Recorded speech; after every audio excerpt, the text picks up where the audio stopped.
नमस्कार मंडळी, मी देवा झिंजाड, गाव गारखिंडी.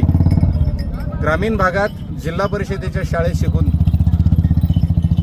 पोटापाण्यासाठी गाव सोडून ज्यावेळेस मी पुण्याला गेलो, तिथंसुद्धा कष्ट करून शिकलो. आणि त्यानंतर ज्यावेळेस खऱ्या अर्थानं वाचनाची गोडी लागली, लिखाणाची गोडी लागली आणि एक वेळ अशी आली की आपणही काहीतरी लिहिलं पाहिजे.